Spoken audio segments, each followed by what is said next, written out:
5 वर्ष पहले आदर्श credit cooperative society का जो मामला उछला था, लगभग देश भर के 21 लाख लोगों के 10,000 करोड़ रुपए से अधिक जिस तरीके से उस सोसाइटी में फंस गए थे, आज तक उसमें से 1 रुपया भी नहीं निकला है। जालोर सिरोही ही नहीं अपितु जयपुर शहर में भी अनेक लोग ऐसे हैं जिनका ये कहना है कि यदि आदर्श का पैसा नहीं तो इस बार वोट भी नहीं। प्रधानमंत्री नरेंद्र मोदी से ये मांग की गई कि जब सहारा जैसी अलग अलग अनेक सोसाइटियों के निवेशकों की समस्याओं का निराकरण हो सकता है, उनके भुगतान की प्रक्रिया प्रारंभ हो सकती है, तो फिर आदर्श क्रेडिट कोऑपरेटिव सोसाइटी के निवेशकों की आखिर कब सुध ली जाएगी।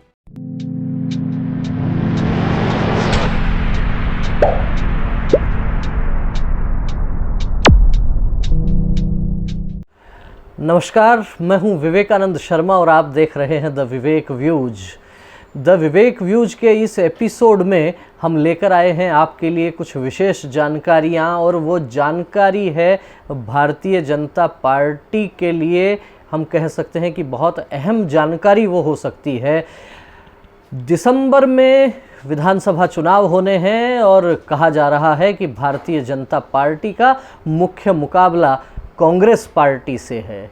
जी हाँ, ये तो सामान्य बात होती है कि भाजपा और कांग्रेस के बीच चुनाव होता है, लेकिन कभी कभी बात यूँ भी हो जाती है कि कांग्रेस का मुकाबला कांग्रेस के भीतर की राजनीति से है, भाजपा का मुकाबला कुछ भाजपा के नेताओं से ही है। लेकिन इस वीडियो में मैं आपके सामने एक तथ्य ऐसा रखने वाला हूँ कि वर्ष 2023 के आखिर में होने वाले चुनाव में भाजपा का एक बड़ा मुकाबला भाजपा के अनेक समर्थकों से, भाजपा के अनेक मतदाताओं से भी है।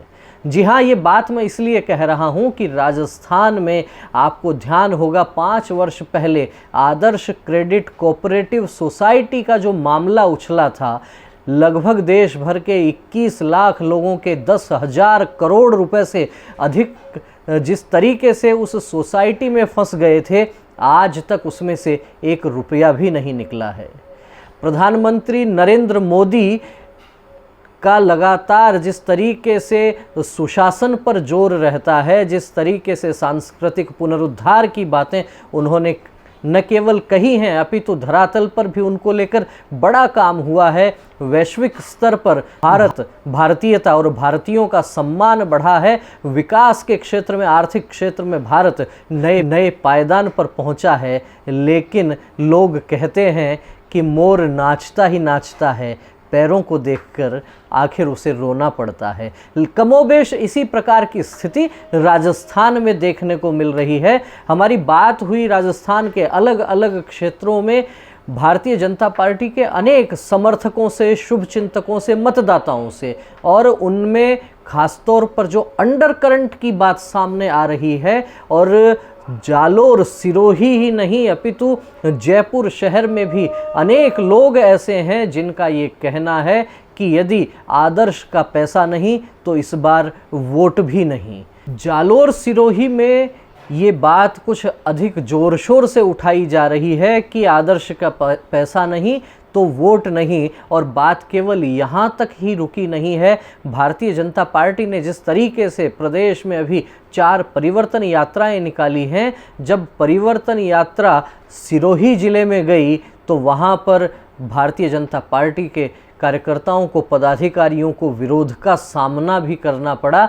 हमारी जानकारी में आया है कि सिरोही जिले के स्वरूपगंज में आदर्श क्रेडिट कोऑपरेटिव सोसाइटी के पीड़ित जो निवेशक थे, ऐसे सैकड़ों निवेशक सड़कों पर उतरे, नारेबाजी की गई, और साथ ही प्रधानमंत्री नरेंद्र मोदी से ये मांग की गई कि जब सहारा जैसी अलग अलग अनेक सोसाइटियों के निवेशकों की समस्याओं का निराकरण हो सकता है, उनके भुगतान की प्रक्रिया प्रारंभ हो सकती है, तो फिर आदर्श क्रेडिट कोऑपरेटिव सोसाइटी के निवेशकों की आखिर कब सुध ली जाएगी।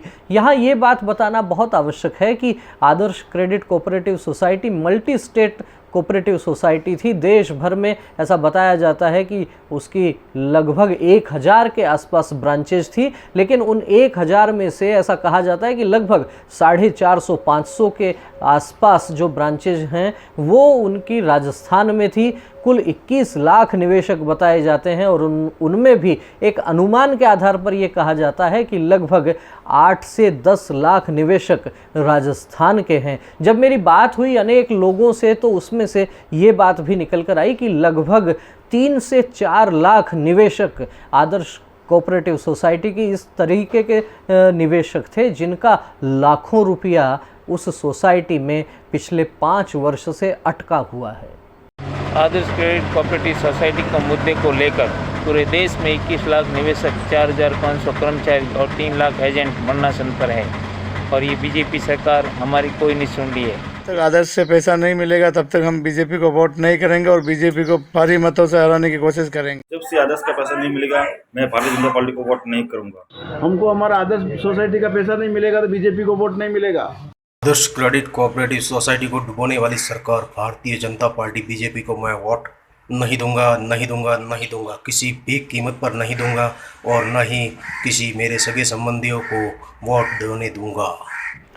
अब यहाँ यह समझा जा सकता है कि यदि राजस्थान के 3 लाख वोटर भी यदि इस सोसाइटी से पीड़ित हैं तो उन 3 लाख लोगों के साथ में यदि आप 3-3 वोट भी मानकर चलें तो लगभग 10 लाख मतदाता सीधे सीधे इस तरीके के हैं जो आदर्श से परेशान हैं, जिनका पैसा इस सोसाइटी में अटका हुआ है। और 10 लाख वोटर किसी भी प्रदेश के लिए कम नहीं होते। मैं जो बात कह रहा था कि भारतीय जनता पार्टी को एक बड़ा खतरा जो मुझे नज़र आ रहा है वो नज़र आ रहा है आदर्श क्रेडिट कोऑपरेटिव सोसाइटी के पीड़ित निवेशकों के माध्यम से। जिस तरीके से शिथिलता बरती गई है इस मामले में, चाहे वो भाजपा के भीतर की राजनीति हो, चाहे कुछ और उठापटक रही हों, लेकिन उसमें एक आम राजस्थानी जिस तरीके से फंसा है, हजारों करोड़ रुपया उसका फंसा है। उस सोसाइटी में लिक्विडेटर की भी नियुक्ति हुई, लेकिन पिछले 5 वर्ष में कहीं कोई आशा की किरण नहीं जगी, कहीं कोई आशा की किरण ऐसी प्रतीत नहीं हुई जिससे ये लगे कि आने वाले समय में इस सोसाइटी के पीड़ित निवेशकों का पैसा वापस मिलने वाला है। तो भीतर भीतर जिस तरीके से जो बातें चल रही हैं जालोर, सिरोही और आसपास के क्षेत्र में, साथ ही साथ राजधानी जयपुर में भी, तो ये कहा जा सकता है कि यदि भारतीय जनता पार्टी इस विषय पर शीघ्र ही संज्ञान नहीं लेगी तो उनके लिए ये कुछ मुश्किल का सबब हो सकता है। मेरी अनेक लोगों से बात हुई जो भारतीय जनता पार्टी के समविचारी संगठनों से जुड़े हुए हैं। उन लोगों का कहना है कि वे संगठन की मर्यादा के कारण सामने आकर नहीं बोलते, लेकिन पीछे से तकलीफ़ें बहुत हैं। बहुत से ऐसे लोग भी हैं जिनको पैसे की आवश्यकता थी और उनका पैसा सोसाइटी में लाखों रुपया उनका फ्रीज हो गया। उसके कारण अनेक लोग आत्महत्या कर चुके हैं, अनेक परिवार सड़क पर आ गए हैं, अनेक परिवारों में शादी विवाह के कार्यक्रम टल गए हैं, अनेक लोगों का व्यापार व्यवसाय वो एकदम धरातल पर आ गया है। अनेक प्रकार की घटनाएं समाज में देख सकते हैं और निश्चित रूप से यदि 3 लाख से अधिक निवेशक ऐसे हैं जिनका लाखों रुपया, एक एक निवेशक का लाखों रुपया यदि इस सोसाइटी में अटका हुआ है, तो ये तो निश्चित मानकर चलिए कि इस चुनाव में कहीं न कहीं वे अपना असर जरूर दिखाएंगे। हो सकता है सड़क पर आकर विरोध नहीं करें, जिस तरीके से मेरे पास जैसे बहुत सी जानकारियां आई हैं राजस्थान से। जालोर, सिरोही में भी मेरी बात हुई है, राजस्थान के अनेक प्रदेशों, अनेक जिलों में मेरी बात हुई है, हाड़ौती में बात हुई है, अलवर में बात हुई, राजधानी जयपुर में अनेक लोगों से चर्चा हुई। भीतर भीतर जिस तरीके से व्यक्ति परेशान हैं, नरेंद्र मोदी को अवश्य पसंद करते हैं, नरेंद्र मोदी की कार्यशैली को अवश्य पसंद करते हैं, उनके विकास की सोच कहिए, सनातन की बात कहिए, लेकिन फिर भी जब चोट कोहनी पर लगती है तो दर्द कुछ अलग होता है। आदर्श पीड़ित निवेशकों का दर्द भी ठीक उसी प्रकार का है। मोदी जी न्याय दो, हमें भी न्याय दीजिए, न्याय कीजिए। आदर्श क्रेडिट सोसाइटी में जो निवेशकों ने पैसा लगाया है उनके साथ में बहुत बुरा अन्याय हो रहा है। आप उन्हें न्याय दीजिए कि पीड़ित निवेशकों का जमा बचत सोसाइटी को रेगुलेट कर तुरंत दिलवाएं। हम एक विशेष पीड़ा से गुजर रहे हैं, जो है आदर्श क्रेडिट कोऑपरेटिव सोसाइटी में हमारा निवेश अंधेरे में है।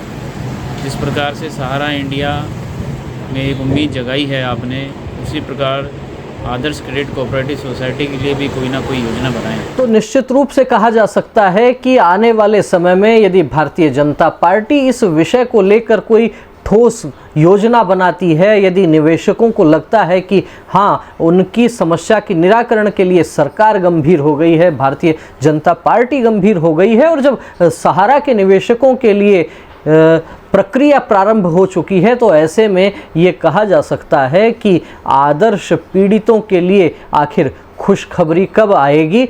बहरहाल हम ये तो देख ही रहे हैं कि राजस्थान में अनेकों निवेशक ऐसे हैं जो प्रधानमंत्री नरेंद्र मोदी को टैग करके ट्वीट कर रहे हैं, उनको पत्र लिख रहे हैं, प्रधानमंत्री नरेंद्र मोदी तक अपनी बात पहुंचाने की कोशिश कर रहे हैं और कह रहे हैं कि मोदी हमें न्याय दो। मोदी आखिर हम न्याय की गुहार करें तो किससे करें, आखिर किससे करें गुहार कि उनका लाखों रुपया अटका हुआ वो वापस आए। और लोगों का स्पष्ट रूप से कहना है कि यदि इस सोसाइटी के कर्ता धर्ताओं ने कोई घोटाला किया है तो आप उनको सजा दीजिए, लेकिन लाखों निवेशकों ने किसी न किसी कारण से विश्वास करके यदि इस सोसाइटी में पैसा जमा करवाया है तो आखिर उन साधारण सामान्य लोगों की सुध कौन लेने वाला है। क्या सरकारों की ये जिम्मेदारी नहीं है कि वे अपनी पीड़ित प्रजा की देखभाल करें? क्या सरकारों की ये जिम्मेदारी नहीं है कि वे दोषियों को सलाखों के पीछे लेकर जाएं? लेकिन न्याय का सिद्धांत तो ये कहता है कि चाहे 100 अपराधी छूट जाएं, लेकिन एक बेगुनाह को सजा नहीं होनी चाहिए। उस सिद्धांत के बावजूद यदि ये कहा जाए कि राजस्थान में लाखों पीड़ित निवेशक आज भी किसी खुशखबरी का इंतजार कर रहे हैं और लगातार प्रधानमंत्री नरेंद्र मोदी और गृह मंत्री अमित शाह से गुहार लगा रहे हैं कि आखिर कब दिन सुधरेंगे, कब सुध ली जाएगी। मेरा इस संदर्भ में यही कहना है कि यदि सरकार शीघ्र ही कोई प्रक्रिया प्रारंभ करती है तो हो सकता है कि मामला ठीक हो जाए, लेकिन यदि जो कुछ पिछले 4-4.5 वर्षों में चला है, यदि वही स्थितियां बनी रहती हैं तो भारतीय जनता पार्टी को बड़ा खामियाजा उठाना पड़ सकता है। आदर्श क्रेडिट कोऑपरेटिव सोसाइटी के सैकड़ों लोग चाहे कुछ कुछ स्थानों पर विरोध प्रदर्शन करने के लिए आते हों, चाहे जालोर सिरोही में उन्होंने परिवर्तन यात्रा को काले झंडे दिखा दिए हों, लेकिन जब मतदान का अवसर आएगा उस समय बटन दबाने से पहले व्यक्ति जरूर सोचेगा कि आखिर उसके लाखों रुपए कौन निकलवा सकता है।